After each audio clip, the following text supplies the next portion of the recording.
Russell.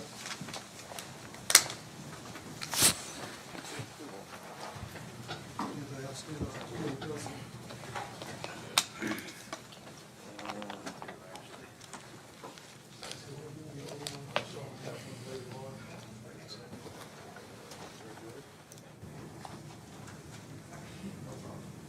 Anybody else here? That's on the notepads.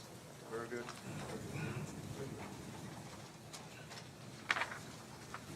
All right, welcome back, ladies and gentlemen. Anything to report from the overnight break? Very good. All right, we will resume the questioning of Mr. Schroeder and Mr. Finke, if you're ready. Thank you, ma'am. Thank you, sir, for coming back today. Just so that we have it on the record, can you just please state your name one more time? I am Robert Schroeder. Okay. So going back to yesterday, at some point while you were the chief of police at Louisville Metro Police Department, was there a completed PI, Professional Integrity Unit, investigation done in this case? The Professional Integrity Unit investigation was still ongoing. However, I did review the Professional Standards the Public Integrity investigation as it stood. Okay. After reviewing that, did you make a determination regarding the employment of Detective Hankison? Yes, sir. And what was your decision reference his employment with the Louisville Metro Police Department after your findings of that investigation? He was terminated from employment with Louisville Metro Police. Okay.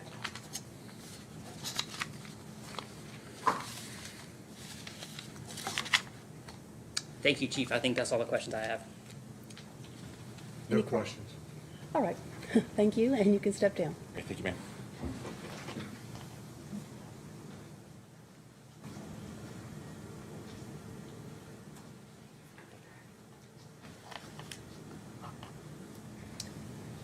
All right, the Commonwealth's next witness. Detective Herman Hall.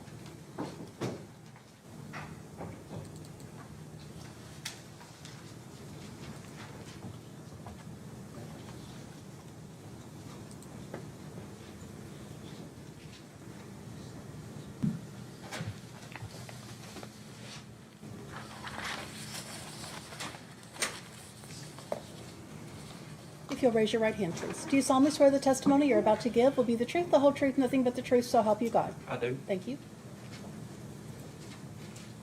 State your name, please, Herman Hall. and how are you employed? I'm a detective with the Office of the Attorney General, Department of Criminal Investigations. And how long have you been with Office of Attorney General? 11 years. And prior to that, how were you employed? I was employed with the Kentucky State Police for 24 and a half years. Well, how many years total in law enforcement? 35, 36. And in 2020, you were employed by the Office of Attorney General as detective. Yes, ma'am. And did you, were you assigned to be involved in the investigation of the shooting that occurred on March 13, 2020 at 3003 Springfield Drive? Yes, ma'am. As part of your investigation,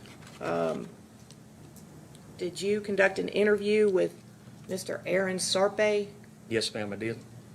And when was that interview?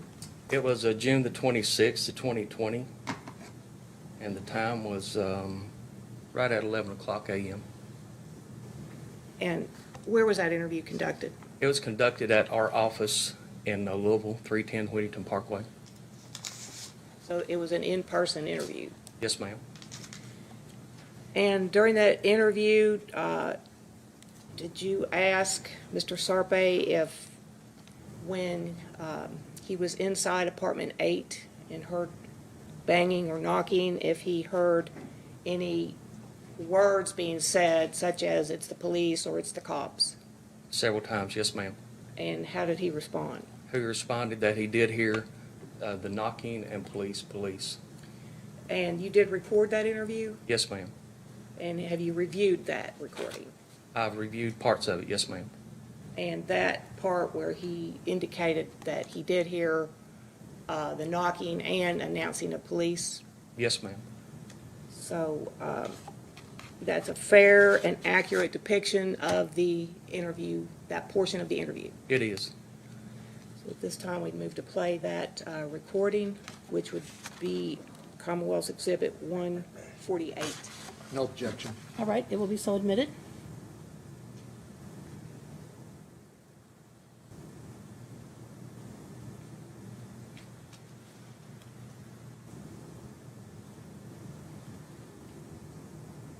Well, downstairs, I just heard police. Then when I came outside, then the guy wanted to leave.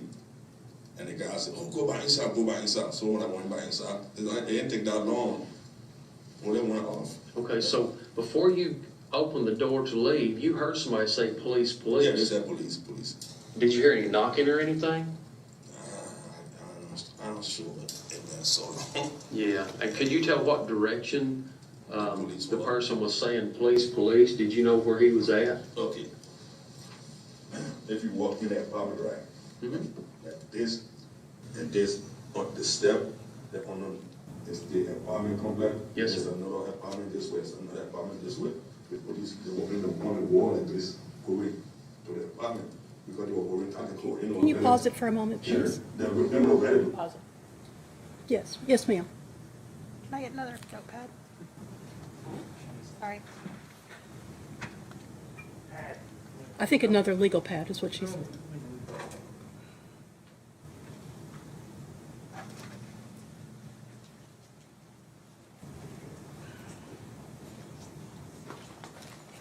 Sorry.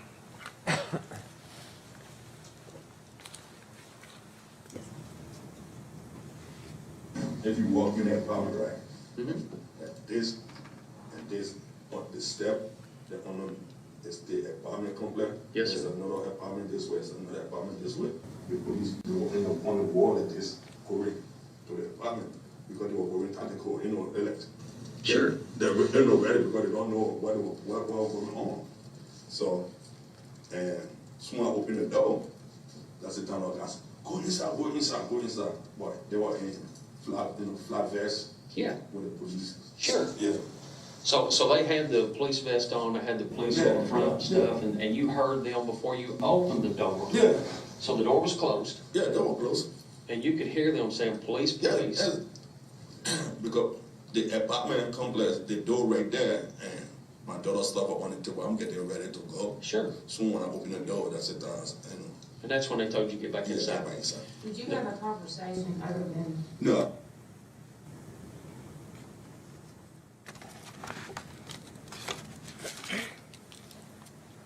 And so that was the part of that interview where you asked him several times about hearing before he opened the door, Yes, ma'am. hearing the announcement of police, police. Yes, ma'am. Okay. Now, during the course of your investigation, at some point was the evidence that had been collected by the Louisville Metro Police Public Integrity Crime Scene Unit, was that evidence all turned over to the Office of Attorney General Investigative Section? Yes, ma'am. And then at point after that, was all of the evidence turned over to the FBI? I believe there might have been a cell phone that wasn't, but everything else was released to the FBI. And what date was that? Oh, gosh.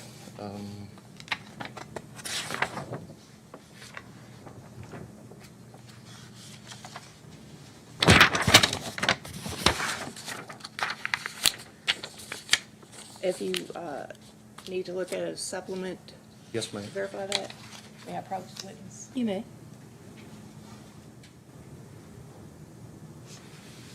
Thank you.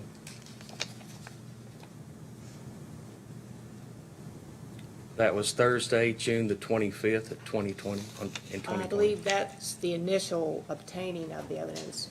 And on the bottom paragraph, I believe it says June 30th.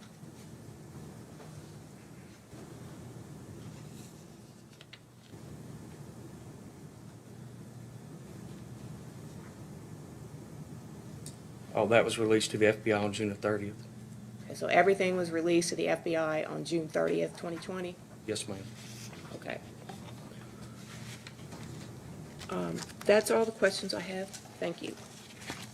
Any questions of this witness? Yes, Your Honor. Thank you. Detective Hall, at the interview that you conducted with Aaron Sarpe on June 26, 2020, did he turn over any property to you? Yes, sir, he did. What was that?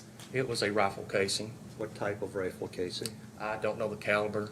I couldn't determine the caliber of the rifle casing, but I did collect it and store it as evidence, and it was released to the FBI also. On that June 30th, when everything else was? Yes, sir. And did you learn where he obtained that casing? According to his statement, he got that from some hardscape or landscape rocks out front of the apartment. Thank you. Nothing further.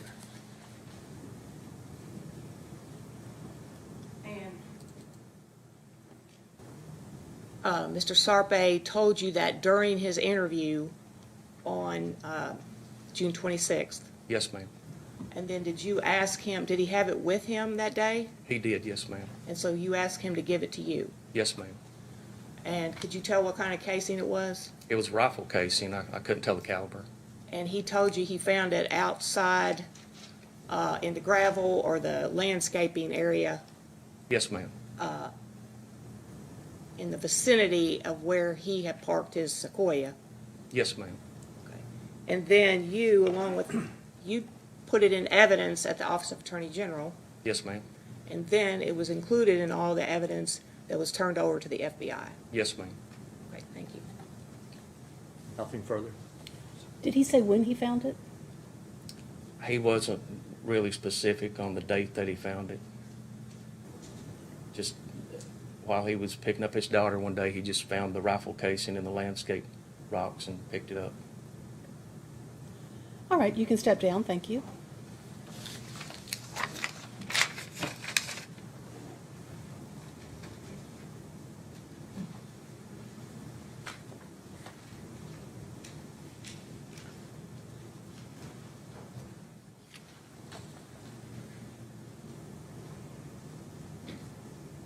Your next witness? Commonwealth Stephen Hughes.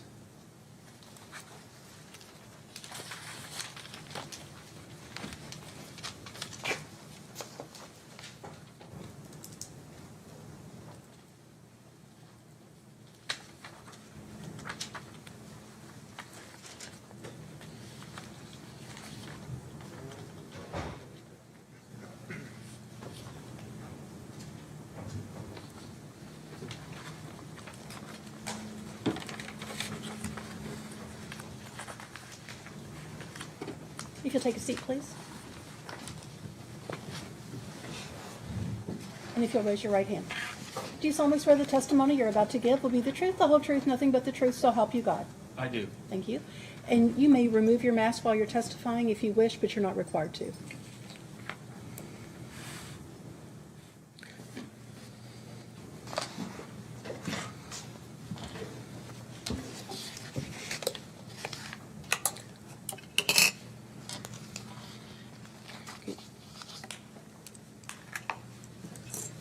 State your name, please. Stephen Hughes. And how are you employed? I work for the Kentucky State Police Forensic Laboratory System, and I work at our Jefferson Regional Laboratory here in Louisville.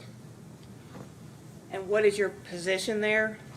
My job title is a Forensic Scientist Specialist 2, and my area of specialty is firearms and tool mark identification. And how long have you been in that position? I've been continuously employed by the Kentucky State Police since September 2004, so just over 17 years.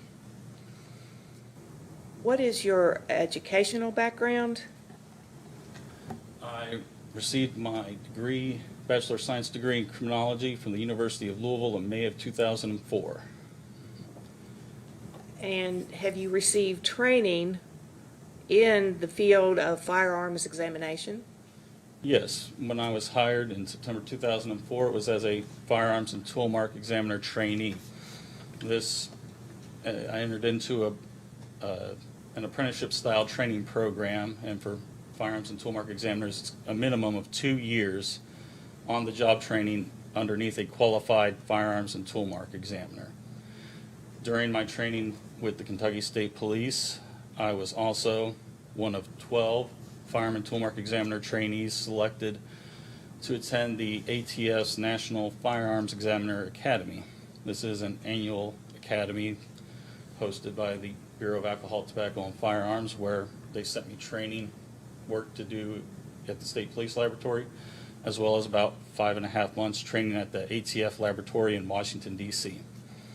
I graduated from that academy in September of 2006 and completed the rest of the training required by Kentucky State Police in March of 2007, and from that point was qualified to work firearms cases. And since you began doing firearms examinations, can you estimate how many you have conducted in the 17 years? Case-wise, probably in the thousands. Individual bullet-to-bullet or casing-to-casing, including training, would probably be in the tens of thousands. And have you testified as an expert witness in the field of firearms examination? Yes, I have. And a number of times? I haven't kept track, but probably estimate over 40, 50 times maybe.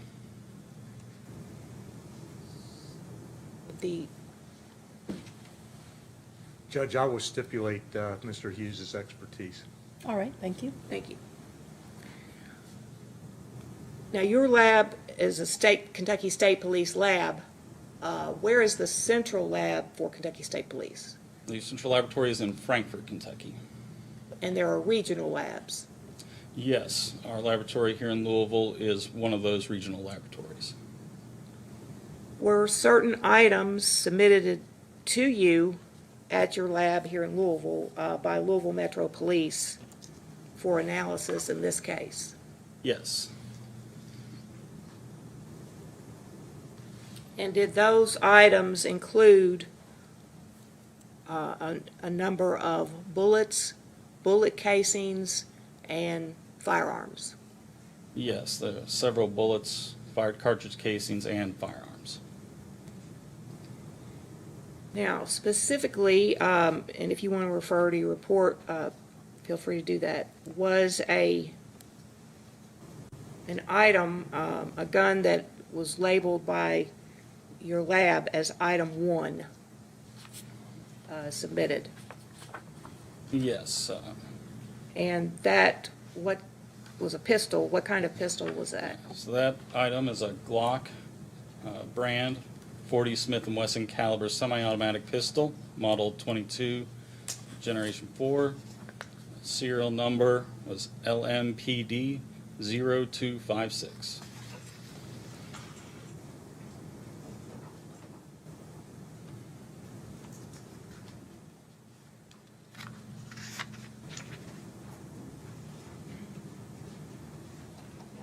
You may. Mr. Hughes, I'm handing you this, known as a Ziploc box. You're familiar with that type of Yes. box? Mhm. You would open that, and if you would verify that the serial number on the pistol in the box is the same serial number on the Glock 40 caliber model 22 that you just testified that you examined. Yes, the slide of the pistol is slightly locked back and it is unloaded. And serial number here is LMPD 0256, which is the same serial number as the pistol in my report. This is the pistol that I examined. So if you would hold that up and show it to the jury. Mhm. And there are 3 magazines included in that Ziploc box? Yes, there are. Okay. So you can go ahead and set it down. Now, that particular pistol,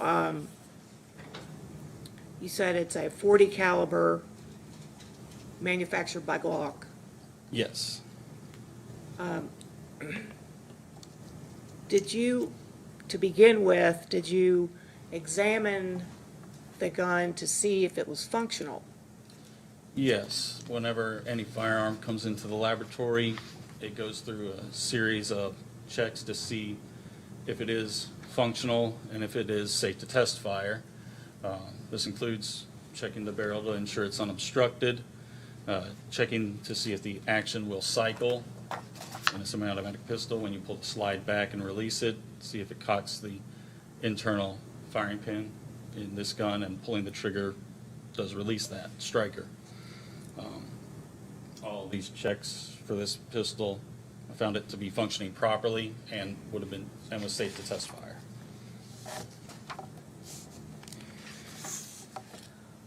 Did you, on the 3 magazines that were included, did you utilize those to see if they functioned in the gun itself? Yes, I checked each of those, found that they would each lock into the pistol and would lock the slide back on an empty chamber with no ammunition left in the magazine. And I utilized the 1 magazine listed as laboratory item 2 during my test firing of the firearm. So you actually used one of those magazines for your test firing? Yes, I did.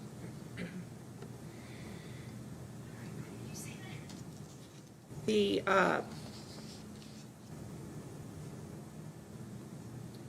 that particular gun, what kind of class characteristics does it have? And would you explain what class characteristics are? Class characteristics are design features of the gun that are selected by the manufacturer. In the case of this pistol, it includes things like its caliber, .40 Smith & Wesson, the shape of the firing pin, which in this case is an elliptical shape, the firing pin aperture shape, which is rectangular, that's the hole the firing pin travels through to strike the primer on the back of a cartridge. The rifling type in the barrel is a class characteristic. In this case, it is called polygonal type rifling, which is slightly different than your conventional rifling. Polygonal, it's more hills and valleys, as opposed to hard-edged lands and grooves. And the number of those hills and valleys and the twist, which is 6 hills and valleys with a right-hand twist within the barrel. Those are all the class characteristics of this pistol. So when the bullet is discharged through the barrel, there's a right-hand polygonal twist going on inside the barrel. Yes, what rifling is in a barrel, in this case the type B polygonal, it grabs and engages the bullet and starts to put a spin on it. What this does is putting that spin on the bullet makes it more accurate in flight. It's very similar to when a quarterback throws a football, they put a spin on the football to make it their pass more accurate. Kind of the same thing with the gun, the barrel putting a spin on a bullet. And that rifling grabs and engages the bullet to put that spin on it. Okay. Now, in regard to, you said you did why did you do test fires?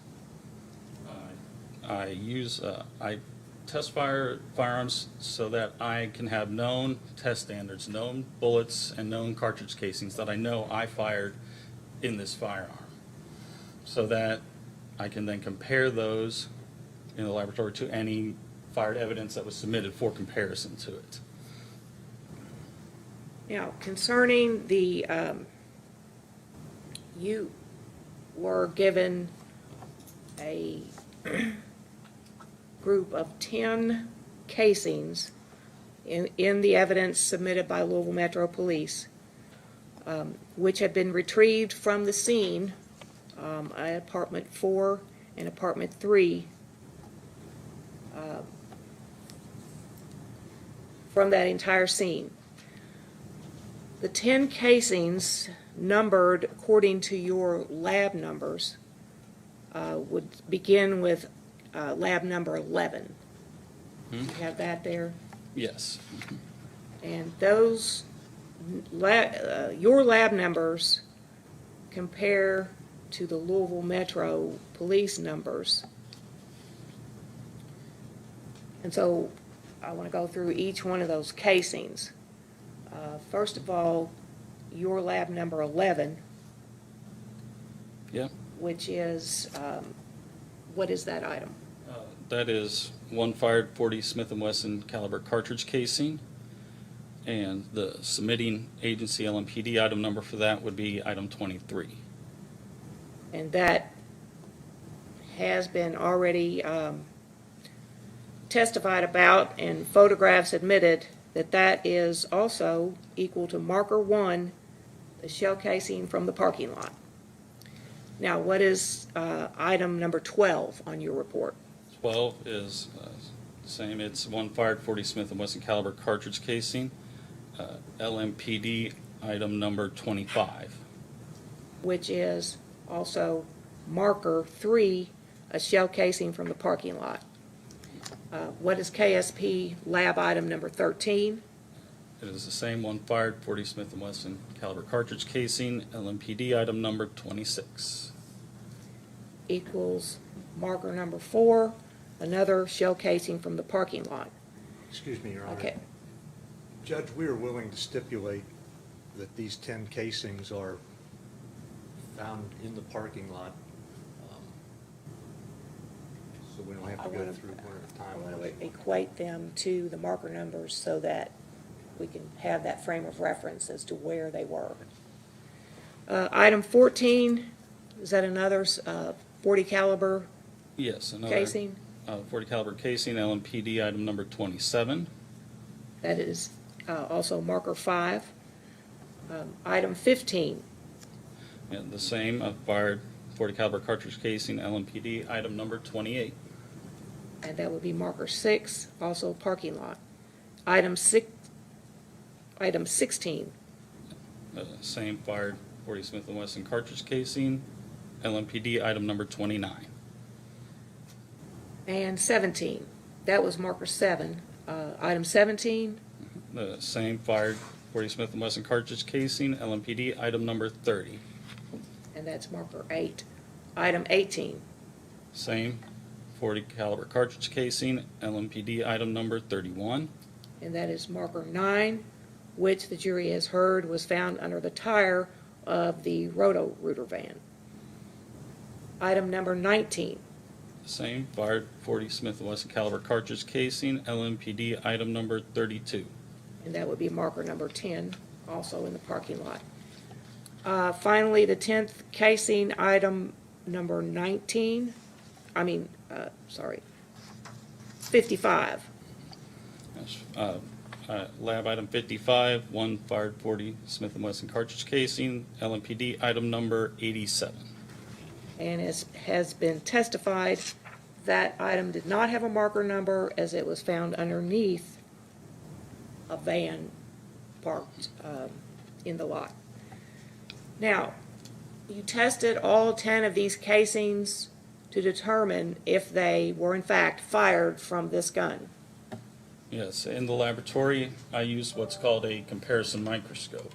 It's like two microscopes side by side, joined via an optical bridge with one set of eyepieces that I can look through. And I can compare one item to another. It's got a dividing line down the middle, and what I'm looking at is the microscopic markings left on these fired cartridge casings. I'll take the test standards that I know I fired in the pistol first, and I'll compare those to one another so I can see what patterns of these microscopic markings the gun is reproducing consistently on multiple fired cartridge casings. Then I will compare my test standard to any other items of evidence that were submitted for comparison. And in this case, I compared these 10 casings to my test standards that I fired in this gun. And I found a significant agreement of individual characteristics within the firing pin impressions and firing pin aperture shear markings, and identified them as having been fired in this pistol. So you call that making an identification. Yes. And the conclusion is that those casings found in the parking lot were fired from this gun. Yes. Now, did you also test some bullets that had been retrieved by the Louisville Metro Police Yes, I to did. compare and determine whether they were fired from this gun? Yes, I did.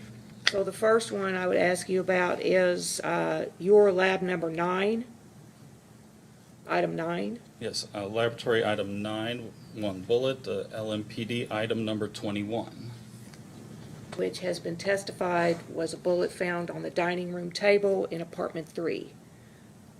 And the next item would be your item 10, Item 10, 1 bullet, LMPD item number 22. which has been testified was a bullet found on the floor and seen in a photograph on the floor by the sliding door in apartment 3. Next would be item 52. Lab item 52, 1 bullet is LMPD item number 82. And that has been seen in photographs as LMP, as the bullet without a marker, but that was found in a soap dish in the bathroom. Next, item 53. Lab item 53, 1 bullet is LMPD item number 83. And that has been testified and seen in a photograph that was retrieved from the top of the furnace in a utility closet in apartment 4. Now, how did you test these 4 bullets to determine whether they've been fired from this gun? Similarly with the cartridge casings, I used the comparison microscope. This time, looking at my test bullets that I know I fired in the gun, comparing them to one another to see what pattern of markings was left on the side of them by the rifling of the barrel when they were fired, and then comparing my test standards to these 4 fired bullets. And what I found was a unique stria pattern from the hill impressions of the rifling that matched up with my test standards from these 4 bullets, and I identified them as having been fired from this firearm.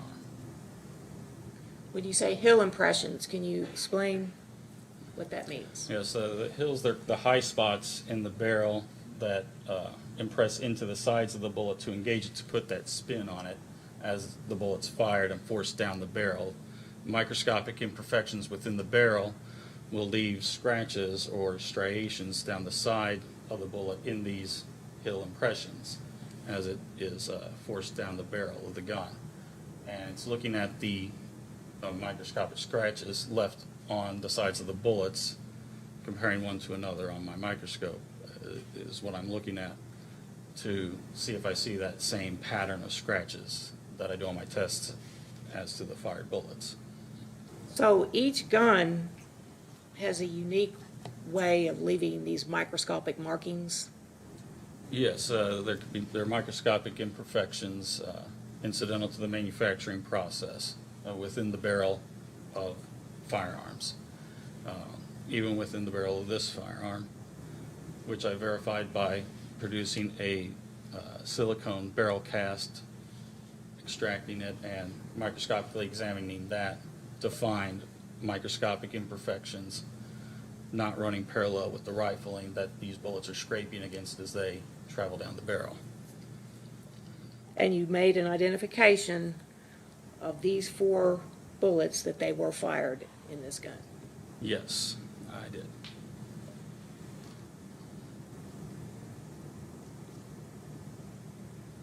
There was a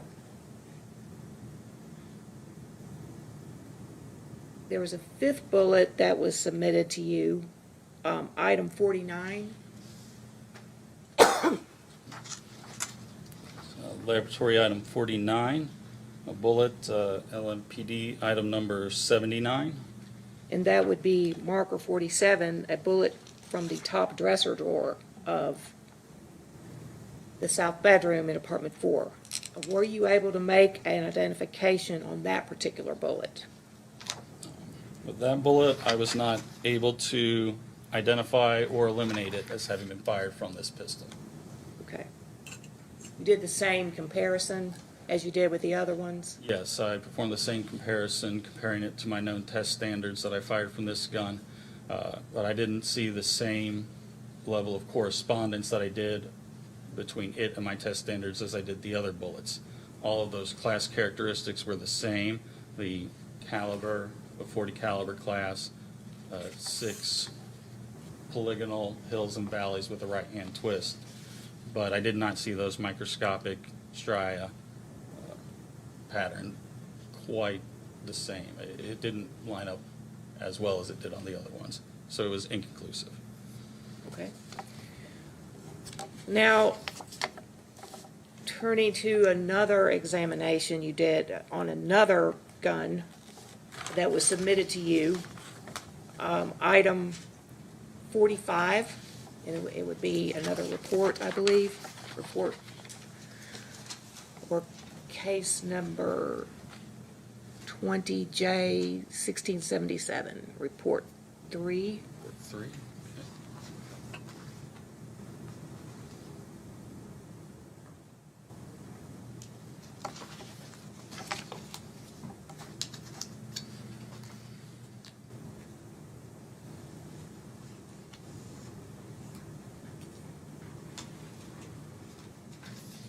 Okay. Now, referring to that report, what is item 45?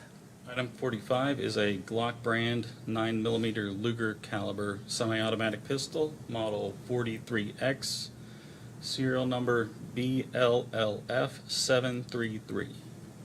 Which has previously been testified about and photographs shown to be the gun found under the bed in the south bedroom of apartment 4. Was a cartridge casing submitted to you to compare, to determine if that casing was fired from this gun? Or not that gun, from the 9mm? Yes, was. And that was item 43?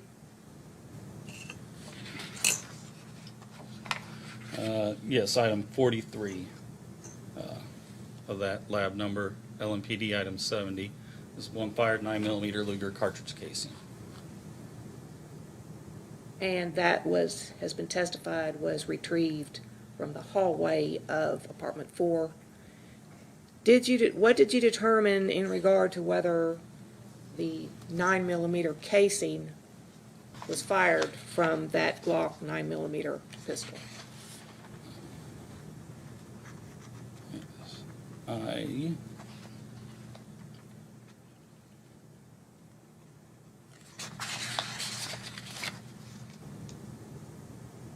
I was able to identify that cartridge casing as having been fired in that Glock pistol.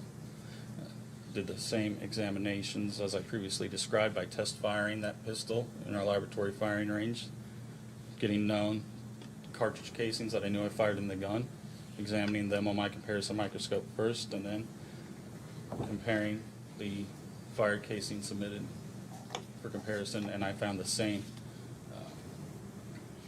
pattern of individual characteristics within the firing pin aperture shear markings of that casing that I did on my test fires. I used that to determine that it was fired in that pistol. Okay.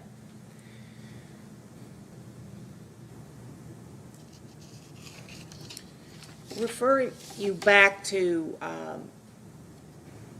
item 1, the .40 caliber Glock, the way that gun is fired, does it have a double action or a single action? If you can explain how that works with the pulling the trigger. Okay, when you would pull the slide back and release it to chamber a cartridge, the tail of the striker engages on the back of what's called sometimes the cross or back of the trigger bar within, or the sear within this firearm. And as you pull the trigger, the striker gets cocked rearward, and then that sear drops down at a certain point, and the firing pin is released to travel forward through the breech and strike the primer on the back of a cartridge casing, which detonates the primer, ignites the gunpowder, which fires the gun, forces the bullet out of the barrel. It's a semi-automatic pistol, so when it's fired, the extractor and the slide will move rearward. It'll automatically extract that fired casing, and ejector will eject the casing out of the gun. And if there's any ammunition left in the magazine, it will automatically load another cartridge from the magazine into the chamber, and then the gun is ready to be fired again with a subsequent trigger pull. So a semi-automatic doesn't mean that it's going to automatically, you have to still pull the trigger each time? Yes, it is one trigger pull is one shot. You have to pull the trigger each time you want to fire a shot. And you said the casing is ejected. Yes. And is there a particular direction the casing would be ejected in? The ejection port on a Glock is kind of on the top and right-hand side. Could you hold it up and point out where the casing would be ejected? The cutout in the slide here, there's the piece called the extractor right here on the side, and an ejector is within here, and it's kind of angled, and typically when casings are ejected, when this travels all the way back, they get ejected up and out to the side, right-hand side of the pistol. It may not always be the case depending on how you're holding the firearm or what type of ammunition you're using, but typically they would be extracted and ejected up and to the right. Up and to the right. And what would determine how far the casing would, like how many feet or how far the casing would travel after being ejected? It could be any amount of distance. Some guns will drop them at your feet, some will eject them a long ways off. It's kind of determined by how you're holding the pistol, what kind of ammunition you're using, and how it's made or designed. Okay, in this particular case with the .40 caliber ammunition and that Glock Model 22, do you know how far the casings might be ejected? I do not. I did not perform any ejection pattern testing with this firearm. Okay.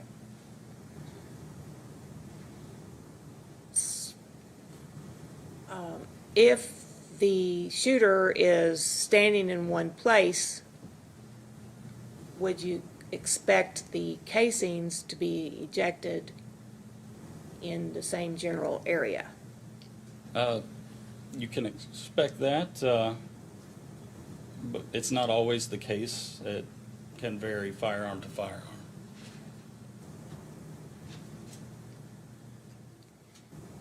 But that gun would not eject to the left. I wouldn't expect it to, but again, I didn't do any testing regarding the ejection pattern of this firearm, so I can't conclusively say.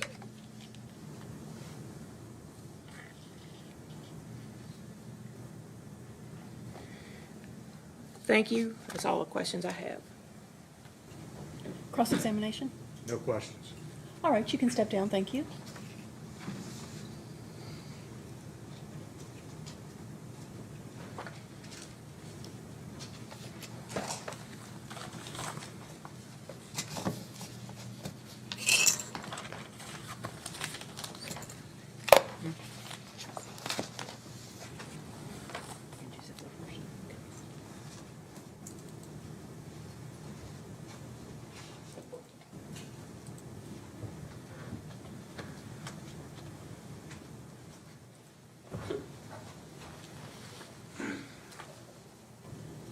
Commonwealth's next witness. The Commonwealth calls Bryce Ziegler.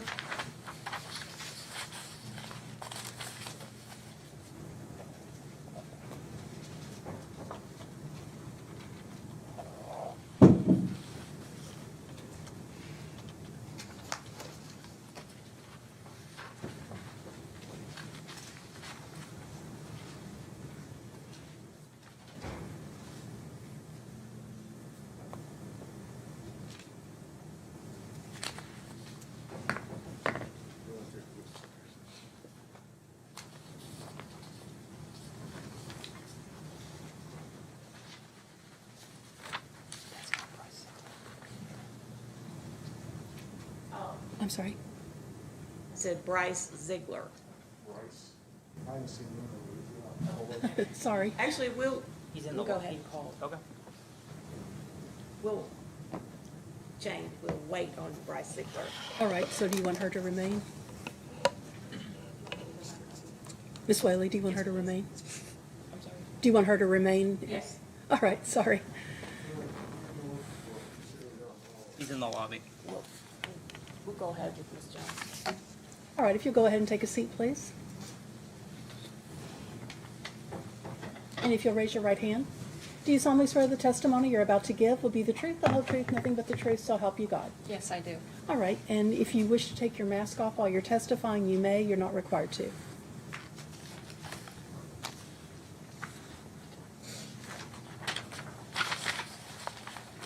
Good morning, ma'am. Good morning. Would you please go ahead and state your name for the record? Special Agent Casey Jones. And where do you work? I'm with the FBI, and I work out of the Lexington office. Okay. And for FBI, Federal Bureau of Investigation? Yes. Okay. And how long have you worked with the FBI? It'll be 14 years in April. Okay. And what sort of training did you receive to become an agent with the FBI? Back in 2008, I attended the FBI Academy in Quantico, Virginia, which at the time was approximately 22 weeks. And then I was assigned to the FBI Louisville field office. Okay. How long have you been an FBI agent strictly in Louisville, Lexington, things like that? I served about 6.5 years here in the Louisville office, and then I went to our headquarters where I worked in the counterterrorism division, and then when I came back, I was assigned to the Lexington FBI office. So I've been in Lexington for about 5 years. Okay. And do you have a certain type of unit or role that you're assigned to in that office? Yes, in Lexington, I'm assigned to the Joint Terrorism Task Force, but I'm also a member of our evidence response team. It's an ancillary duty. Okay. As an evidence response member, what do you all perform task-wise? We assist with searches or crime scenes where we will assist with processing a crime scene and collecting and packaging evidence. Okay. And when you were with that unit, did you perform a call-out or I guess a site back in June of 2020 to 3003 Springfield Drive here in Louisville, Kentucky? Yes, I did. And was your role with the evidence response team? Yes. Can you just go through the response that you all provided, and then I'll get a little bit more detailed in a second? So on the search took place on June 19th and 20th. I was not present for the first day of the search. I know just from looking at the search paperwork, generally entrance photos were taken on the first day. There was some searches done outside of the apartments, and then on the second day is when I think there was one item of evidence collected outside on day one. Day two is when we did most of the collection of the different shell casings, bullets. Okay. When you were there on site in June of 2020, when you were with your team, did you all collect items that you just said throughout the apartment or inside? Where were items located? There were two items collected outside, two shell casings. One was in front of apartment 4, one was in front of apartment 1, and then the rest of the items were collected from inside apartment 4. Okay. Now, yesterday we heard from a local agent regarding LMPD's crime scene unit and how they perform methods of evidence response and collection. And they described things that the FBI does as invasive. Can you just describe how your search may be considered invasive? For this search particularly, we cut into drywalls, large holes out of drywalls, which we typically do not, that's not something that we commonly do, but for this search specifically, we were looking for other items of evidence that may have been inside the wall. Okay. Now, I'm going to show you what has been preliminarily marked as Commonwealth's Exhibits 129 through 139. Your Honor, may I approach the witness? You may. I'm going to have you take a look at these, and then I will show them on the screen in a second. Have you review those?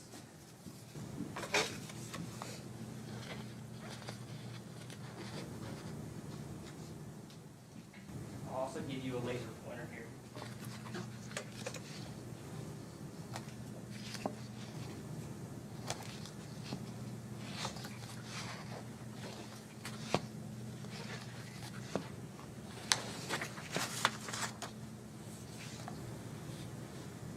Are those a fair and accurate depiction of the search that was conducted at 3003 Springfield Drive across the 2 days? Yes. And you were present for part of that search? Yes. Your Honor, at this time I would move to admit 129 through 139, and then I'll show them to the courtroom.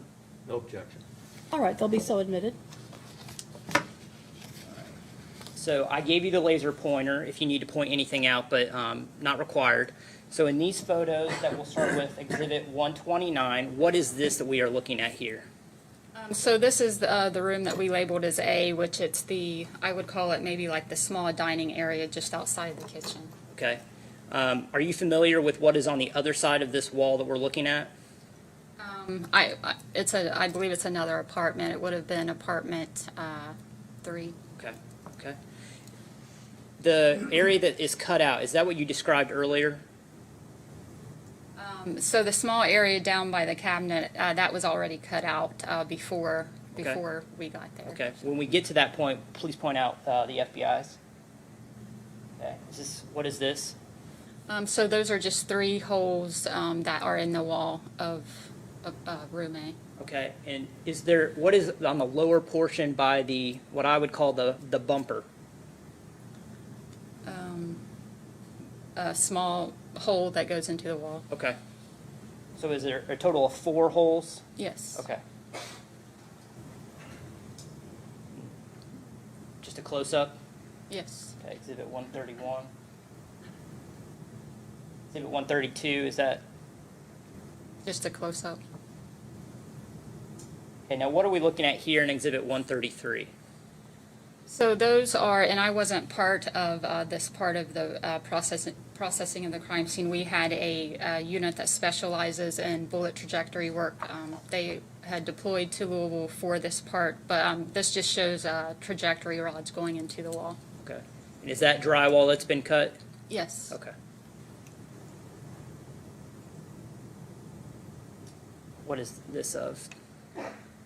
So that shows room A going into room C being the kitchen, but it just shows the pieces of drywall that had been removed. Also, the trajectory rods going into the wall.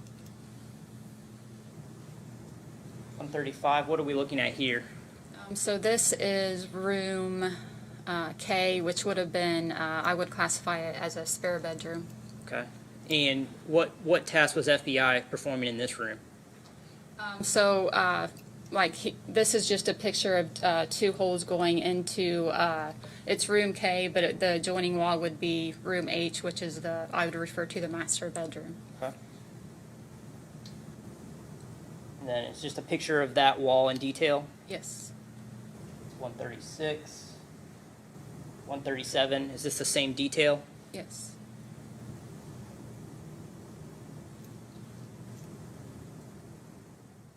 And 138, is this back to wall A?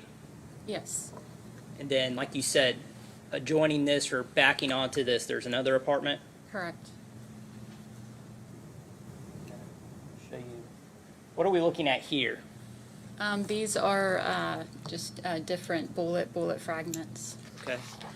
When the evidence response team responds to a scene and performs a search like they did in this case on those 2 days, what do you all do with any items collected?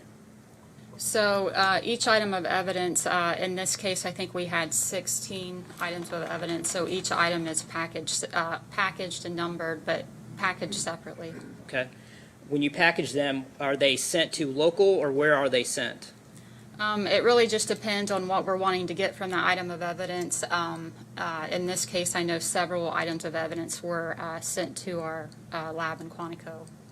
Quantico, Virginia? Correct. Okay.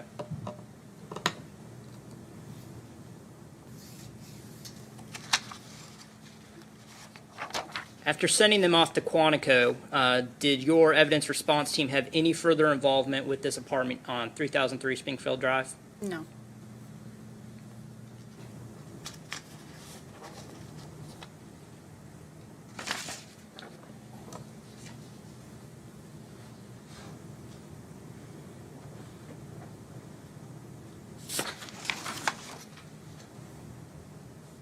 In this case, the items that were taken from the scene, collected, and sent off to the lab included the bullets that we've previously discussed that were in that wall A. How many do you know were collected at the site? I believe there were 14. Okay. Do you know how many in the wall?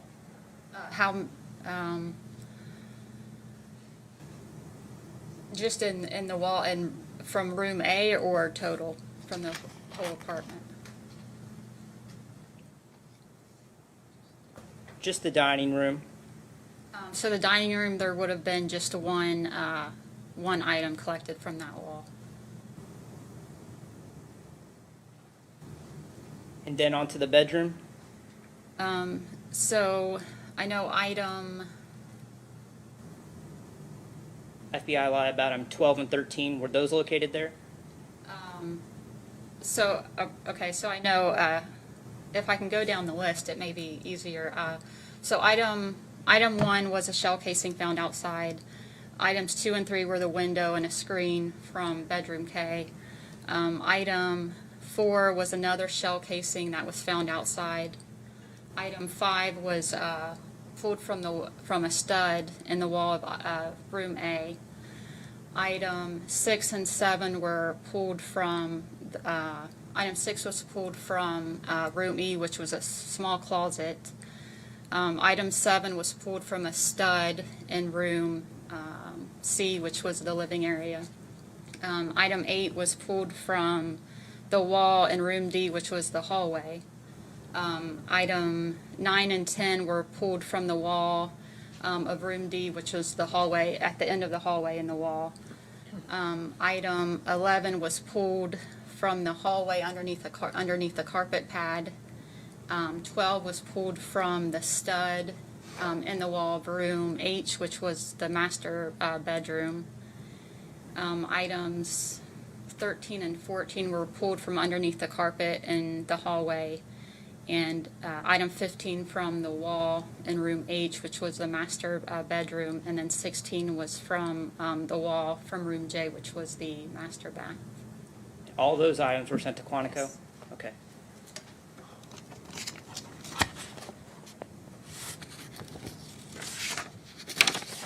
Thank you, Agent Jones. I don't have any further.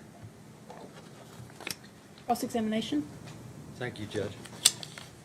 Agent Jones, when you went to 3003 Springfield Drive on June 20th, 2020, do you know whether the two apartments were in the same condition they were on March the 13th, 2020? The two apartments, no, I don't know. I don't know what the condition was like from March, because I wasn't a part of that. Were there repairs that had been made, to your knowledge? I know the window from room K had been removed. It had been kept but removed, so we did reinstall. A member of our team did reinstall the window so we could process it. And how about the walls? Had they been patched at all? I'm not sure. Okay. The bullets that you were just up on the screen there, 14 items that you recovered, you didn't do anything to compare those to anything? You just recovered them, correct? And you don't know what guns they came from or where they originated or anything else about them, correct? Correct. Thank you. Nothing further. Anything else of this witness? No, Your Honor. All right, you can step down. Thank you.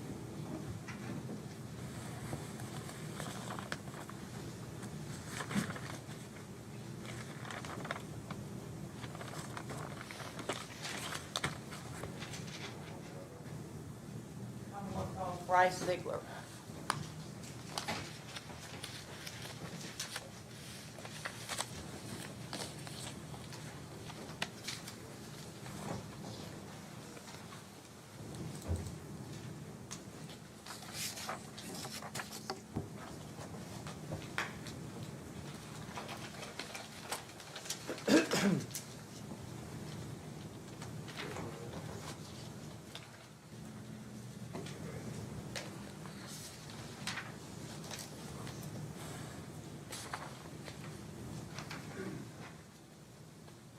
If you take a seat, please.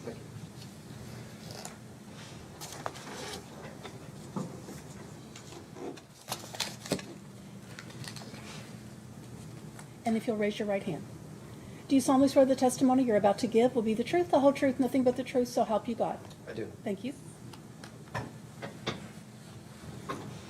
State your name, please. My name is Bryce Ziegler. First name spelled Bryce. Last name spelled Ziegler. Thank you. You've testified a lot. A few times, yes. Where are you employed? I'm employed by the Federal Bureau of Investigation, Laboratory Division, within the Firearms and Tool Marks Unit, Where is that located? Quantico, Virginia. And how long have you been in that position? A little over 7 years now. And what's your educational background? I received a Bachelor's of Science in Forensic Science from the Pennsylvania State University. Do you have military service? I do. And what is that? I was in the United States Marine Corps Reserves for an active time of about 6 years and inactive 2 years. And were you deployed? I was. Where did you serve? I deployed in support of Operation Iraqi Freedom in 2009. Thank you for your service. Thank you. Now, what kind of training did you get with the FBI to become a forensic examiner in firearms and tool marks? So in this position, I had to complete the Forensic Examiner Training Program, which is specific to each unit within the FBI lab. When I first entered this program, I was given a training manual and I was assigned a mentor. So this mentor would monitor my progress in the manual, observe any tasks that I would complete. They would also supervise any casework that I worked on while I was still a trainee. As a culmination of this training program, I had to complete a series of practical competency tests, a series of oral boards, and a series of moot court exercises. And how long did that training take? It took a little over 3 years. And have you been qualified to testify as an expert witness in the field of firearms and tool marks? Yes, I have. Judge, I will stipulate that Agent Ziegler is an expert in his field. All right, thank you. Were certain items submitted to you that were collected by agents that conducted a search in Louisville on June 19th and 2020, Yes, they were. from the 3003 Springfield Drive, apartments 3 and 4? I would have to check the address. Well, it's been testified by your, I was not at the Previous- scene, you so were if that not is there. correct. okay. Was one of those items submitted to you, item 19 on the FBI lab number, a Glock 40 caliber Model 22 pistol? Model 22, correct. Yes, it was. And if you would pick up the box, the evidence box next to you there, Yes. if you could open that and examine the serial number and tell us, is that the gun that you examined that was sent to the lab at Quantico? Yes, it is. And can you verify that serial number? Yes, the serial number is LMPD0256. And is that the same serial number you recorded in your reports? Yes, it is. Now, were you asked to examine 3 bullets that had been retrieved during the search by the FBI on June 19 and 20 and compare those bullets to that gun to determine whether they had been fired from that gun? Yes, I was. Now, first of all, we've heard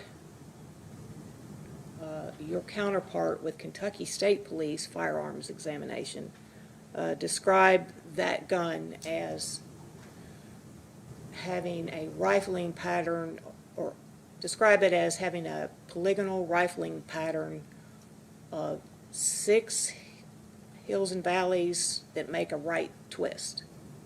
Did you examine the gun as well to determine what kind of rifling pattern? Yes, I did. And did you find the same pattern? Yes. Okay.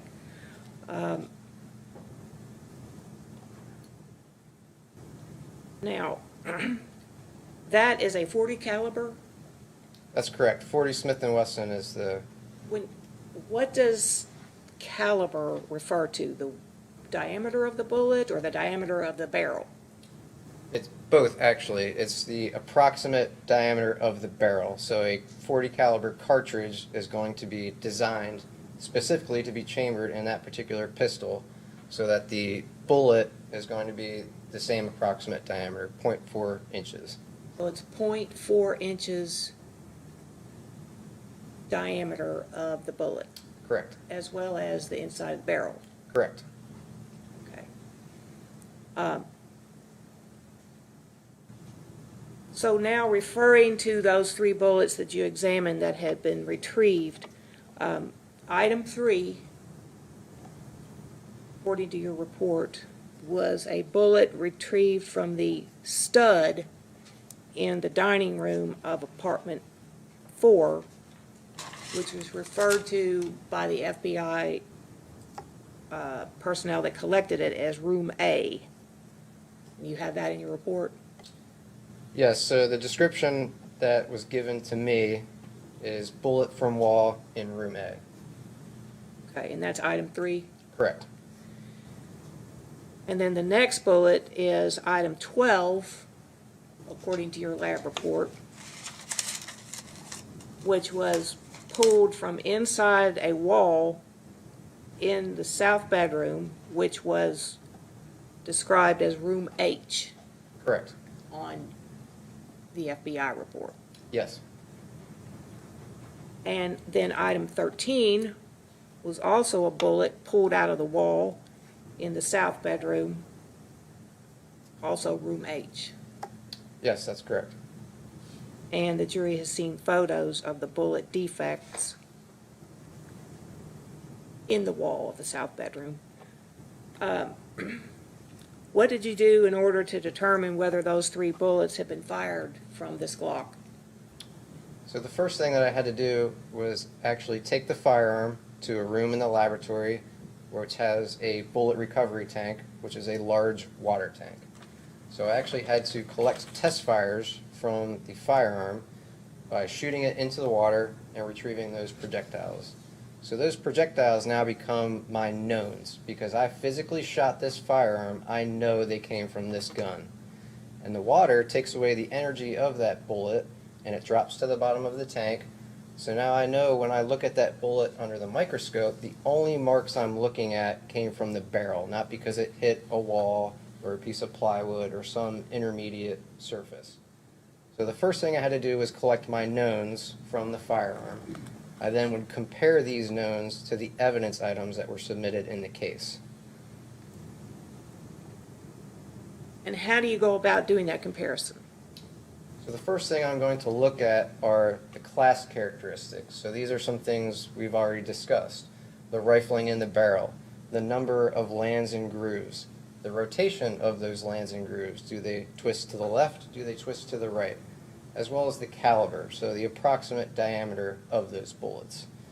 So I'm going to look at all those things in the evidence items, compare them to the known bullets, and see if they are consistent or not. So that's the first part. So if they are consistent as far as caliber and the rifling pattern, I will then move to the second part of the examination, where I put both bullets on what's called a comparison microscope. I'll mount them on a stage. I can see images of both of those bullets side by side when I look through a binocular eyepiece at the top, So I'm actually looking at the specimens side by side through the microscope. And what I'm looking at there is I'm looking for the random microscopic imperfections on those bullets, comparing the patterns of the striations that they picked up from the barrel, and trying to make a determination if there is sufficient agreement between those two specimens. And what did you determine in regard to those 3 bullets, whether they had been fired from this Glock Model 22? Yes, ma'am. I identified the item 3, 12, and 13 bullets as having been fired from the barrel of the item 19 pistol. Which is the one you just showed us here. Yes. Now, at a point, when was that examination completed that you just described? August of 2020. Was there a time following August 2020 that you were asked to examine some additional bullets?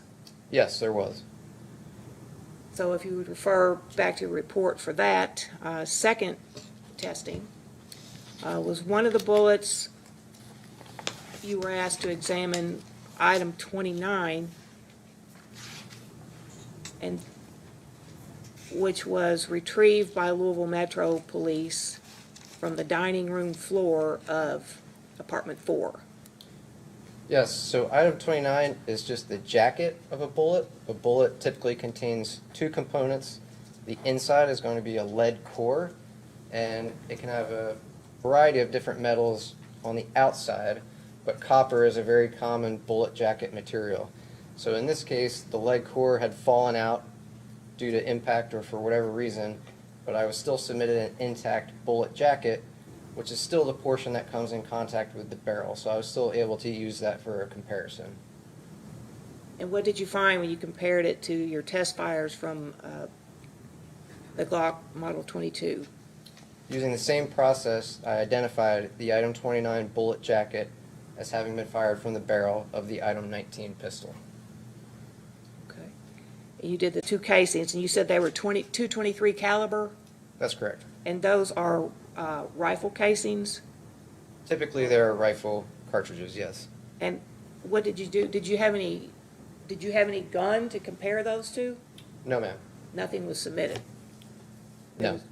So what did you do with those 2 casings? I was asked to compare those 2 cartridge cases to each other to determine if they were or were not fired by the same firearm. And what did you find? I identified them as having been fired by the same firearm. And how did you do that without a gun? It's a similar process. I just don't have a known firearm to collect test fires, but I'm still going to compare those evidentiary cartridge cases using a similar process. I'm going to look at the class characteristics first. So for cartridge cases, these are different. These will be things like the firing pin shape, the how the breech face looks, if there is a position of extractor ejector marks. So a variety of mechanism marks could be different between different firearms. So if those things are consistent between the 2 specimens, I will then again move to that more in-depth, higher magnification comparison stage on the comparison microscope. So even though you didn't have a gun, you used a gun to do some test fires, or not? No, ma'am. Okay, you just compared the 2 casings.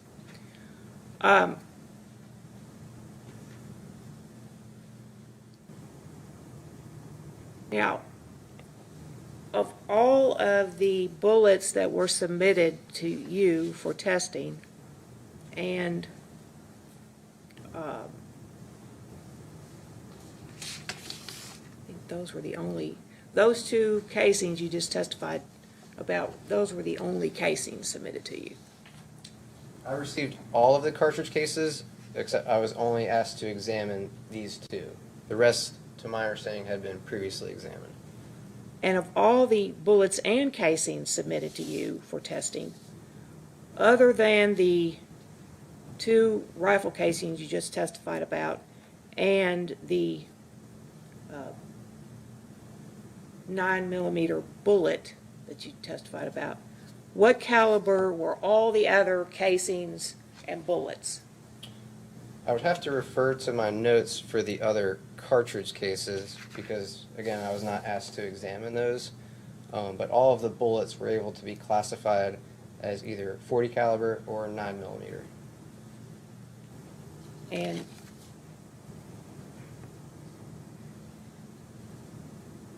do you have your notes with you? Yes. Go ahead and refer.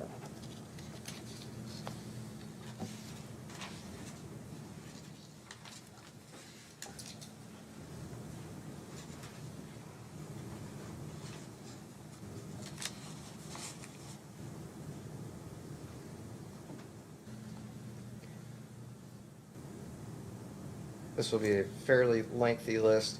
Items 39 through 66 and 74 through 79 are 40 caliber, 40 Smith & Wesson caliber cartridge cases. Items 67 through 73 are 9mm Luger caliber cartridge cases. Item 80 is one of the 223 Remington that we spoke about. And item 6 was an additional 9mm Luger cartridge case. Item 100 was the last 223 Remington cartridge case that we already spoke about. Okay. So, and all of the bullets were 40 caliber other than the one 9mm bullet. That is correct. That's all the questions I have. Thank you. Thank you, Your Honor. Agent Ziegler, with reference to your items number 80 and 100, the two 223 cartridge casings, do your notes reflect where they came from?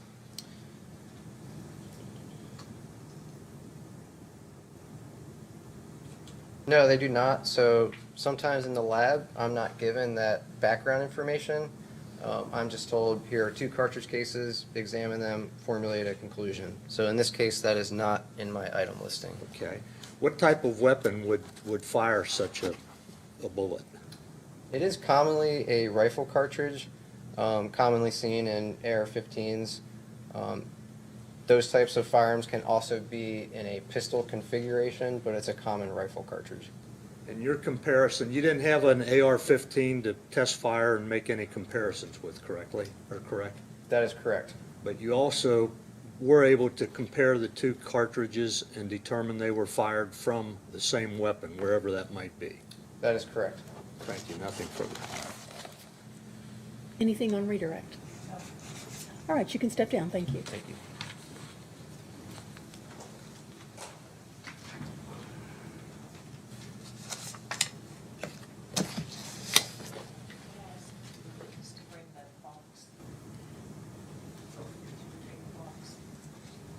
It's not being admitted.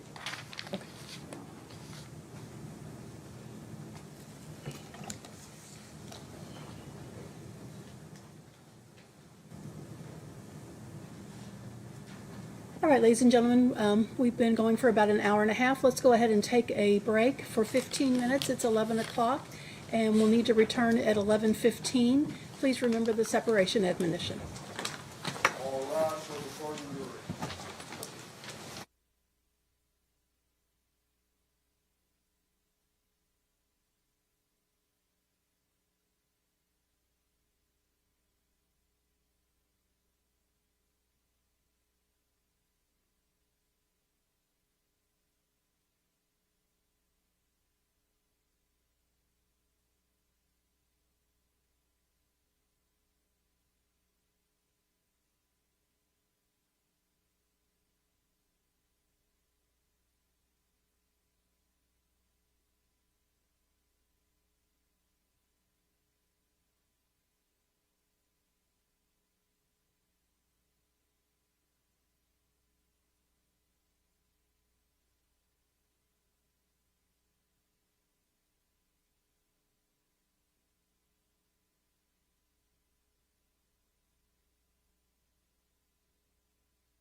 Sure.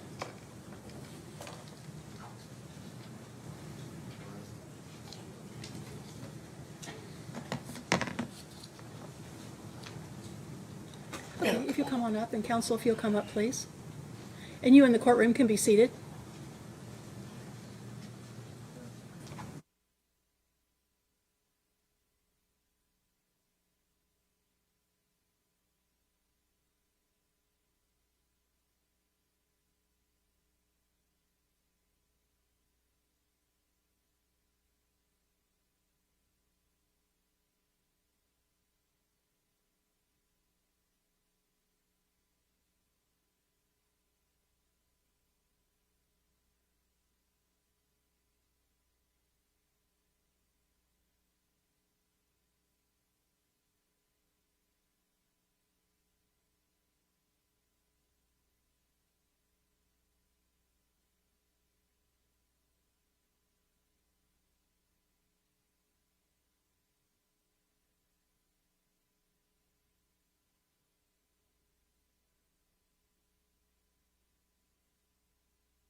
All right, counsel, if you'll come forward, please.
All right, are we ready to bring the jury back in?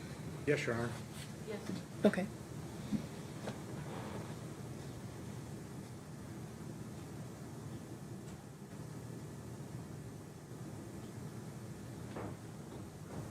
All right, we're ready for the jury.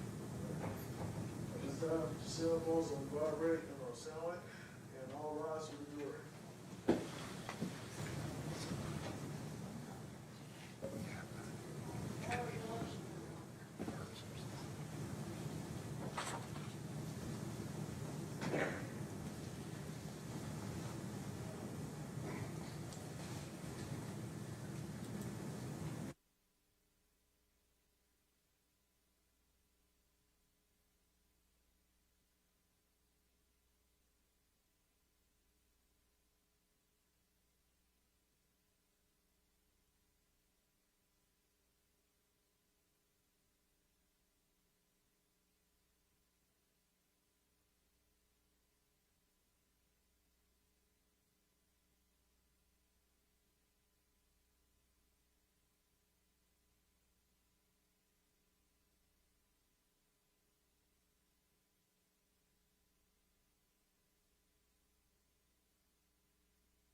All right, ladies and gentlemen, anything to report from the break?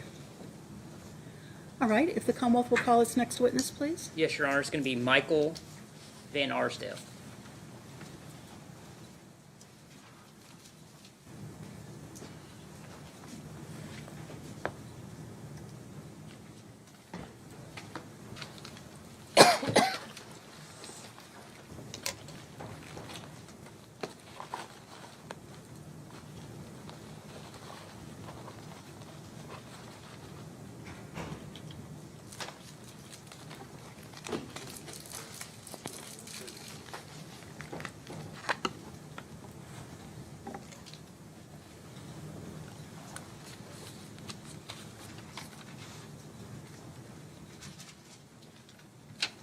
could take a seat, please. And if you'll raise your right hand. Do you solemnly swear the testimony you're about to give will be the truth, the whole truth, nothing but the truth, so help you God? Thank you. Please state your name for the record. My name is Michael Van Arsdale. And how are you employed? I'm currently employed as a physical scientist, forensic examiner with the Federal Bureau of Investigation, specifically assigned to the Firearms Toolmarks Unit of the FBI Laboratory. And where is that located? That's located at Quantico, Virginia. And how long have you worked in that role? I've worked as a forensic examiner for approximately 7 years now. Okay. And what training and experience did you receive to become in that role? To become qualified as a forensic examiner in the Firearms Toolmarks Unit begins with the receipt of a comprehensive training manual. And this training manual will cover elements regarding firearms identification, toolmark identification, firearms manufacturing and development, ammunition manufacturing and development, as well as a portion of training regarding shooting incident reconstruction. That training for shooting incident reconstruction involves attending a school put on by the FBI Laboratory regarding shooting incident reconstruction, as well as attending multiple crime scenes, conducting shooting incident reconstruction with qualified examiners, gaining that hands-on experience at those multiple scenes. In addition, during my training, at the completion of my training, I was tested both in written form and oral form, and I was also provided a series of competency tests, including looking at a vehicle that had been shot and trying to establish the trajectories based on the holes in that vehicle. And my documentation of those trajectories as well as the measurements were evaluated to establish my competency. And what is your educational background? I have a Bachelor of Science from the University of Michigan. Your Honor, I will stipulate that Mr. Van Arsdale is an expert in his field. Thank you. At some point in your role with the FBI that you just described, were you assigned to the case that is encompassing 3003 Springfield Drive here in Louisville, Kentucky? Yes, I was. And what role did you play in that? It was my job to travel to the scene and conduct shooting incident reconstruction. And was that in June of 2020? That is correct. And when you arrived at that scene, what did you do? I traveled to the scene with a team of individuals from the laboratory. So I have, in order to conduct the shooting incident reconstruction, the team consists of myself, a forensic examiner, a firearms examiner, a photographer, a graphic artist, and a member of our evidence response team from the laboratory. It was my role on the scene to evaluate the location, looking for any holes and impacts, and then to try and associate those holes and impacts to establish a trajectory, to try and determine where did the bullets travel to and where did they come from. I have a photographer, as I mentioned, that travels with me to document those holes and impacts and the trajectories, as well as a graphic artist to document the position of those holes and impacts within that scene so that graphics can be created to support my report. And were you there the days in June of 2020 when this team performed a search of that apartment? Yes, I was. And were you part of the team that also performed then the trajectory analysis? Yes, I was. Your Honor, may I approach? You may. I'm going to show you what has already been admitted into evidence, some photos. Have you take a look at these.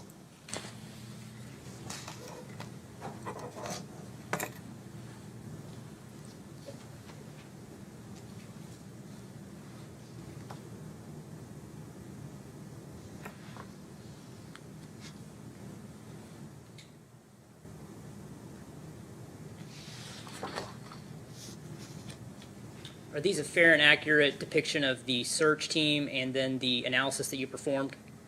Yes, they are. Okay. I'm just going to go through a few of these with you, particularly those containing this wall that we see here. What room is that in? So this was identified as room A within apartment number 4, designating this as a dining area of that apartment. On the opposite side of this wall, what is there? This wall adjoins apartment 3, and so it would be the dining area of apartment 3. What is this picture? This is a photograph prior to me beginning my analysis. The photographer would document the condition as we arrive on scene, and this photograph depicts the area that I will be working on. Okay. And when you say work, what encompasses your work? What I'm doing is I'm going to be looking for any indications of passage of a bullet or impact from a bullet. And so I'm looking for any holes or impacts that would be indicative of that bullet impact or strike. What is this photo right here, 131? These are going to be close-ups of 2 of the bullet holes that were located within that wall. Are you able to gain any information from the bullet holes that are pictured here in this wall? Looking at the characteristics of these holes, I'm looking at the edges of this, looking to determine if I can tell directionality. If the bullet passed through this, which way was it going? And based on the physical characteristics of these holes, I was able to determine that the bullets entered through this wall towards apartment number 3. Is this just another close-up exhibit 132? Yes. Now, what is seen here in exhibit 133? So, in this exhibit, this is a photograph of the trajectory rods that I used. Now, the rod is a metal rod that I can insert into that bullet hole to show the approximate path of the bullet. And so during my analysis, I used multiple rods, inserted into these holes, and tried to connect to holes on the back wall. Now, this scene was different in that back wall had been repaired. An individual had gone through and filled those holes on that back wall. And so you'll see very large holes in the wall, large square holes in the wall. Those are what are called witness panels. I had to cut large holes within the wall so I could see when I inserted that rod through the hole, where did it go? And what I found on the interior of the wall was the location of the hole, the other hole. So as that bullet passed through the first piece of drywall, it then passed through a second piece of drywall into the neighboring apartment. I could see where that repair had been made and where that hole was located. So you're able to still establish 2 points of contact? That's correct. I used on the inside of the wall the center portion of that hole to establish 2 points, and those 2 points then established that trajectory. That gave me the path of that bullet through the wall, giving me the vertical angle and as well as the horizontal angle. Now, there's a difference in colors. What do those colors mean? The rods that I use are of different diameters. The yellow rods are slightly larger diameter than the pink rod that you see in the bottom. That pink rod, that particular hole behind the drywall was a wood 2x4.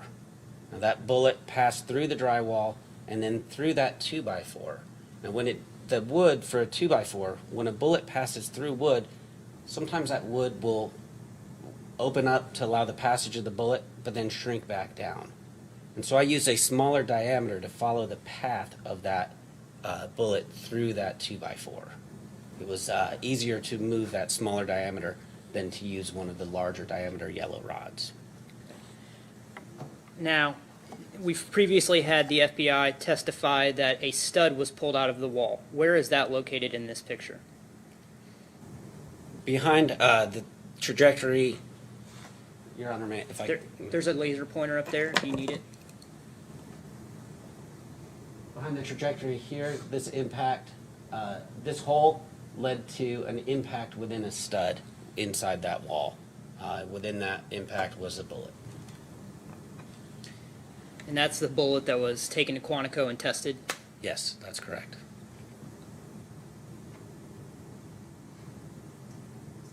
What is this picture of? This is another angle showing the dining area and the trajectories within the wall that I established. And those are the same rods and holes that you performed? That is correct. And you'll see my numbering, my labeling next to each one of those rods. Okay. This picture right here? This was a picture of the holes that I had identified on the interior of apartment 4, the witness panels that I had cut, and this is prior to the insertion of the trajectory rods. Now, I'm also going to show you a floor plan that's already been admitted into evidence. This floor plan, what are we looking at here? This is the layout of the apartments within this complex. Okay. What is the location where you were going through the studs and the wall of your analysis? This layout appears to be the layout of apartment 3, so the neighboring apartment. The analysis that I was conducting would have been in this dining area here. Okay. Now that you've gone over that, were you able to perform any trajectory analysis based on the rods that you placed in that wall? The trajectory analysis that I conducted based on the rods, insertion of the rods into the wall from apartment 4 to the interior of the holes within the wall of apartment 3, I was able to establish trajectory for 4 rods the trajectories originating from the southeast direction through apartment 4. Okay. And were you able to put those findings into a diagram? Yes, the graphic artist that traveled with me that documented the scene created a diagram to support my report. Your Honor, may I approach? You may. I'm going to show you, this has not been admitted yet. It's marked as Commonwealth Exhibit 140. Have you take a look at this.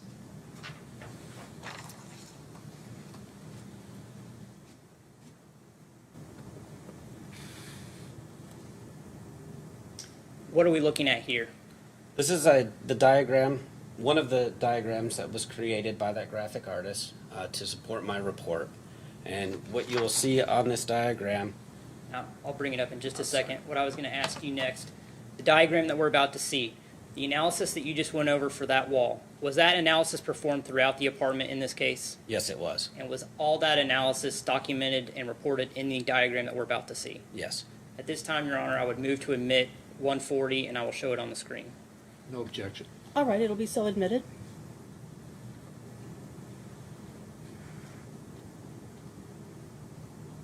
Now, please, with the diagram, explain your findings. So the photos that we looked at earlier were of this area here, this wall associated within room A. And this wall is the shared wall to apartment 3. You will see along that wall 4 holes that are marked in blue and 3 holes marked in blue on the interior of the wall. There's the green impact marked on the wall. I was able to establish trajectories for establish 4 trajectories for each of these holes and impacts originating from a southeast direction. And what direction were they traveling in? From the southeast to? They were traveling from the southeast into apartment 3, with the exception of the one that terminated within the stud. Okay.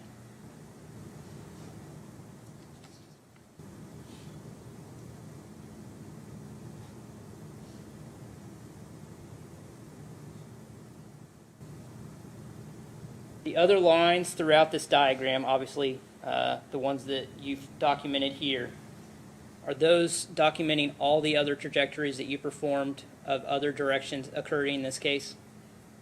The yellow lines represent the trajectories that I established based on bullet holes and impacts. Other than the one that could not be graphically depicted, they represent all the trajectories that I established, yes. Okay. The ones that you just spoke of on that wall, and the ones that you've documented in that going down from the southeast to the northeast direction, at the time that you were in the apartment, what would have been located from their trajectory? The trajectories that I established would have originated from the direction of a sliding glass door on the opposite wall of that apartment.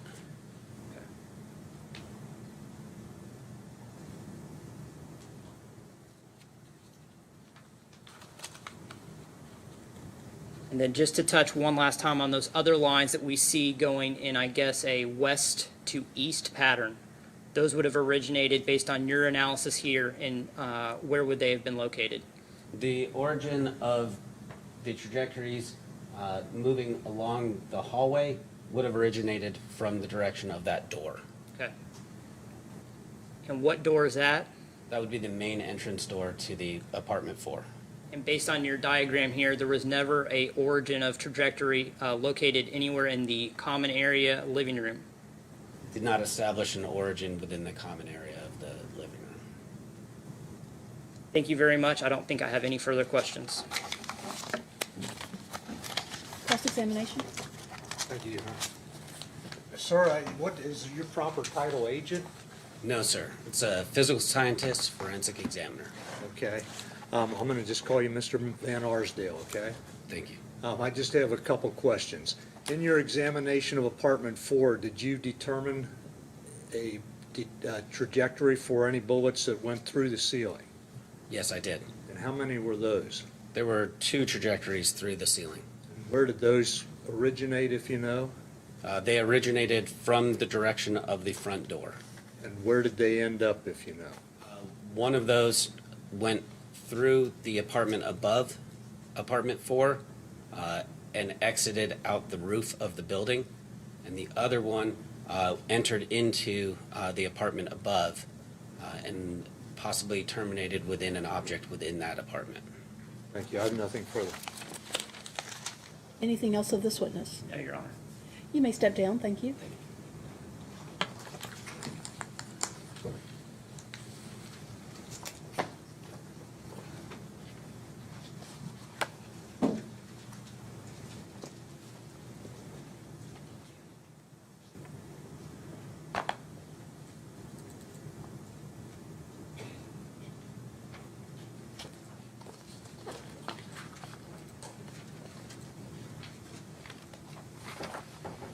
Commonwealth's next witness? May we approach? You may.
All right, ladies and gentlemen, we're going to go ahead and break for lunch, and then when we come back at 1 o'clock, we will be then ready to go on our scene visit.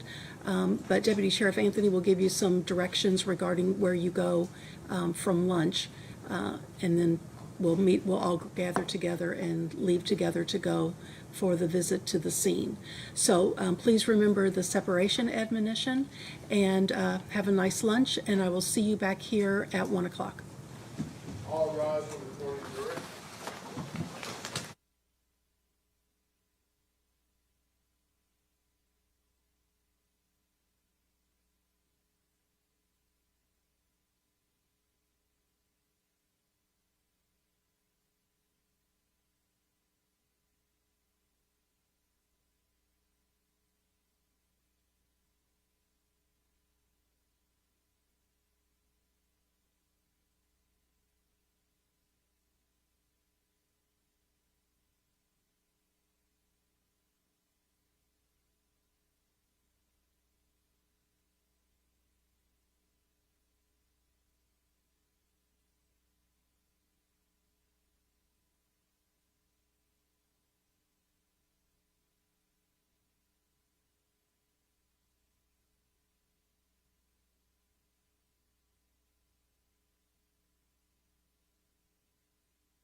professional suit. Yeah, that's fine.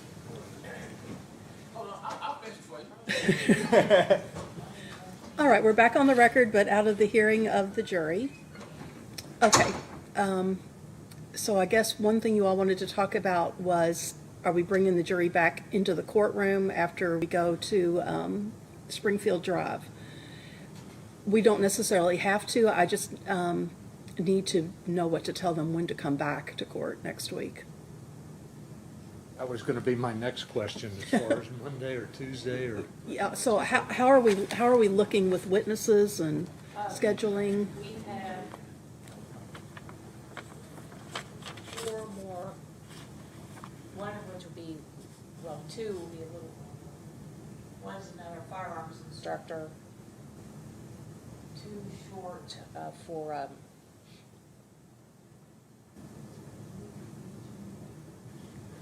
and then Chelsea, the other. Occupant? 3. Okay, Oh,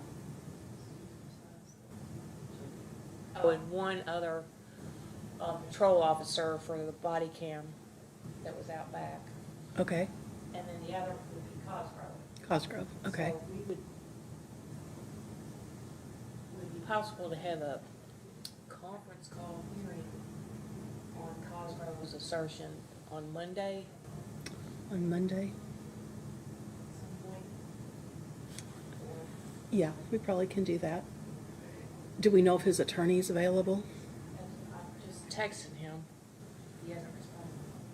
But he's aware of the fact that there's going to need to be a hearing on it. And you think Cosgrove's position is a little bit different than Officer Mattingly's? What I was told is Department of Justice, that his attorney contacted them, and that all he heard was that they have expanded the investigation to include the shooting. Whereas, but up to this point, they had never contacted Cosgrove. They contacted a lot of other people, and we know for a fact that they have told Mattingly that he's a subject, which means he could be indicted. But they have not, at least from what he said yesterday, they have not told Cosgrove. I don't really see, from what I know of the case, I don't really see the difference.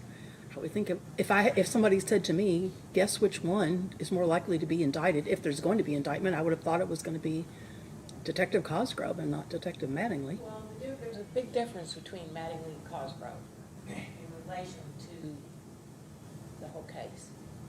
Mattingly was involved in the obtaining of the warrant.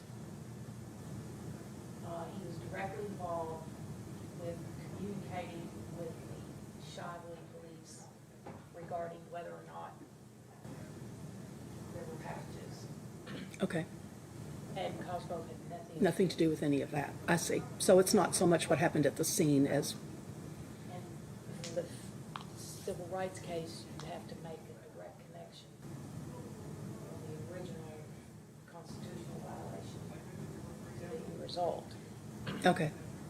But didn't you say they have expanded their investigation? Yes, but it still has to be connected to a Fourth Amendment violation, which is the search warrant. Do it because it has to be intentional,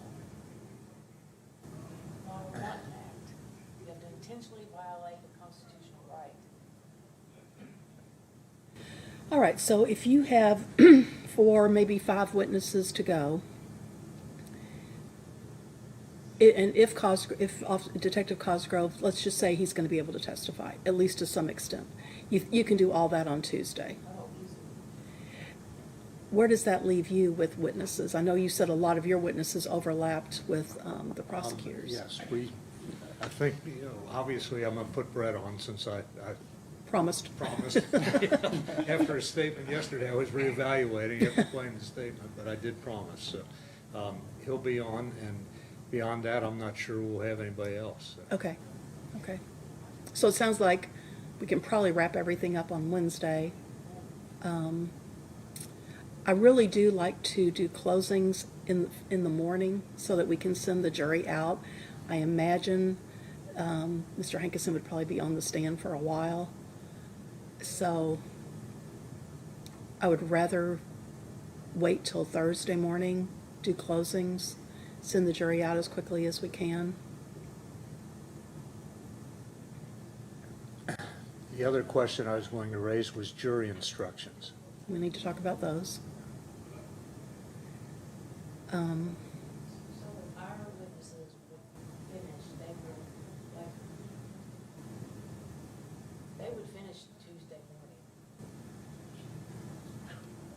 morning. Well, Cosgrove, may not.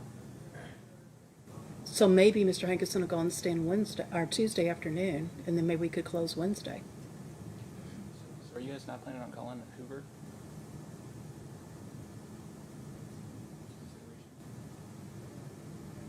All right, so then I will just tell the jury to come back. Just look at Tuesday real quickly.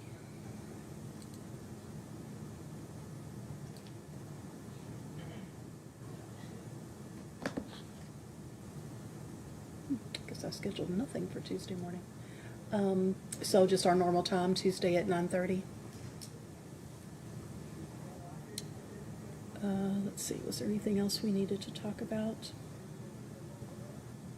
Your Honor, when we get to the scene, is it still going to be someone just says, here's the location, enter, lets them in? Is that still how we're doing it, and then we're going to the outside?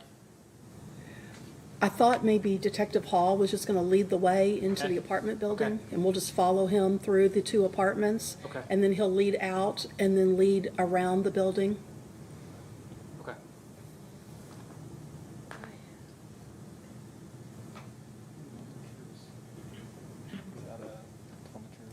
Okay, so did you hear back, have you heard anything from Detective Cosgrove's attorney? So I'll call him.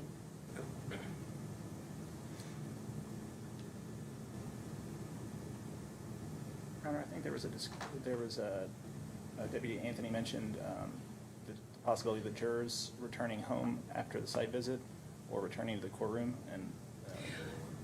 Well, if I can just bring them in here before we leave at 1 o'clock and tell them that after the visit, they'll just be transported back here and then they can just go to their cars. And I'll just tell them to come back at 9:30 on Tuesday. So I don't think there's any reason to bring them back into court. Makes sense. Remind them again not to discuss the case. Right, and I'll say that I've got a little admonition to give them about going to the scene, which will talk then about not talking about the case.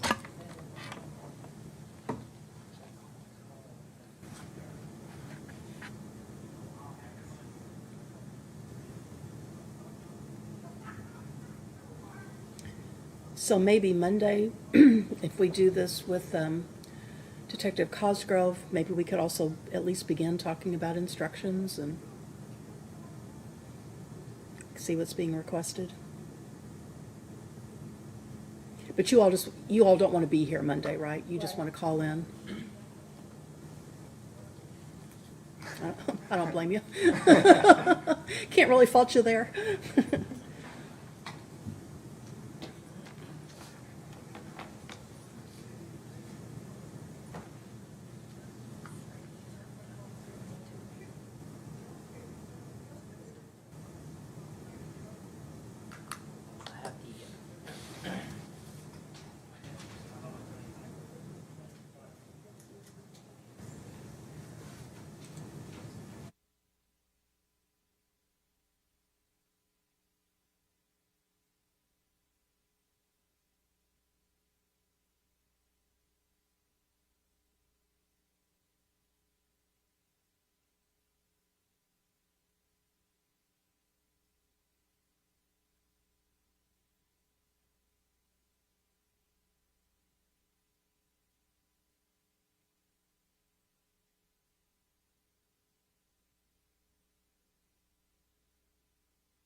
All right, ladies and gentlemen, anything to report from the break?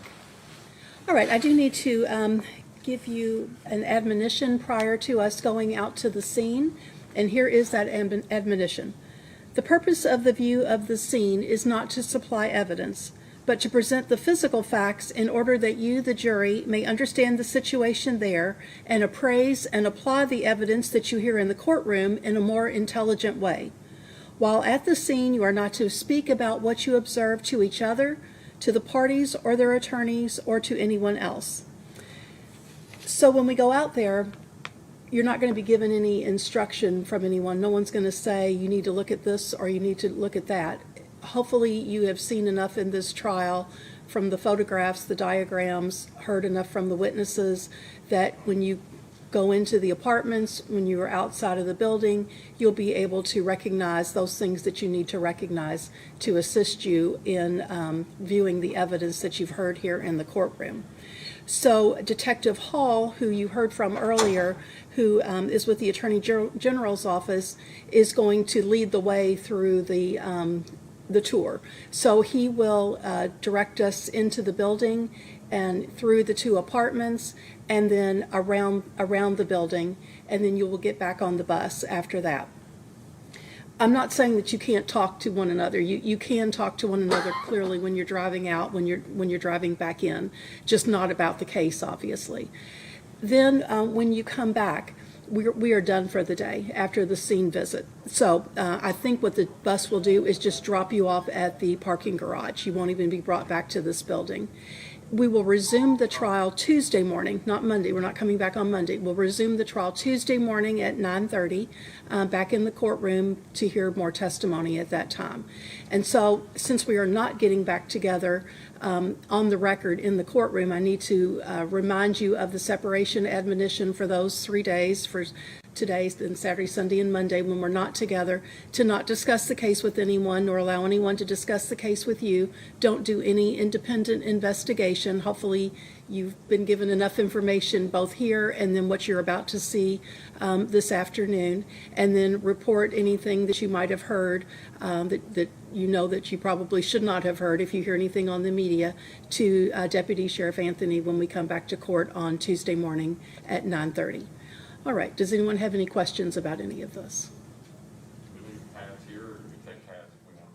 If you want to take notes, I think you could take your pads with you. Just be sure you bring them back on Tuesday so that you'll have them with you then. But yeah, if you want to take notes, you're certainly allowed to. You're not allowed to take any pictures out there, but you could take notes. Anyone else? All right, then we'll see you there. All right, all rise with the jury. Yeah, this, your hearing device is linked to the seat. I'll take care of it.